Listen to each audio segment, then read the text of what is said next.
A powerful lumen-occluding giant contraction originates at the proximal colon. This forces large quantities of digester towards the colonic coil. You can see that despite a marked relaxation, the intestinal loops of the coil have a relatively small diameter and thus a limited capacity.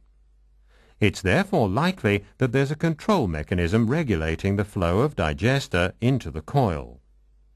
The wave propagates along several centripetal loops. Additional peristaltic waves originate in the colonic coil.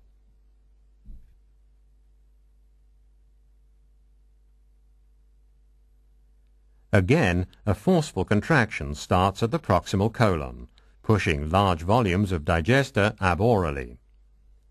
Towards the colonic coil, the constriction of the wave is reduced and parts of the digester flow backwards. Thus, the volume entering the coil is diminished and adapted to the smaller capacity of the loops of the coil. Within the coil, the constrictions of the peristaltic waves are low. This ensures that the loops remain filled with chyme and the additional digester are distributed over several loops of the coil. The wave now reaches the flexure of the coil and continues along the centrifugal loops. When the wave has passed a spiral loop, segmenting contractions recur, dividing the digester into small boli.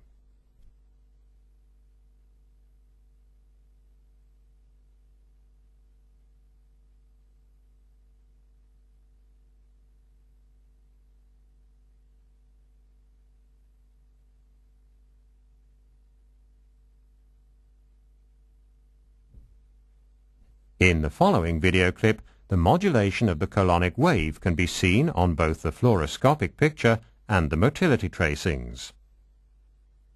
A peristaltic wave starts at the proximal colon and becomes a giant contraction, completely occluding the lumen.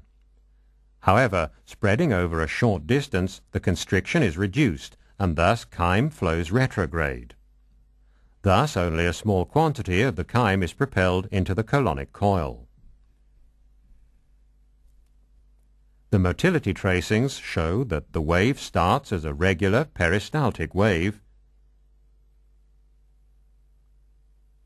becomes a giant contraction, and is then reduced to a peristaltic wave. Due to this modulation of the colonic waves, only small quantities of digester have entered the spiral colon. A further wave starts at the proximal colon. This becomes a lumen-occluding giant contraction, propelling large volumes of digester towards the coil.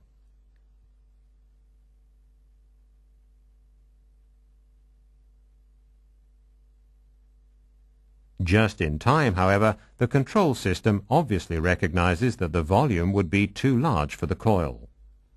Thus, the giant contraction is reduced to a peristaltic wave, and the volume pushed to the coil is diminished.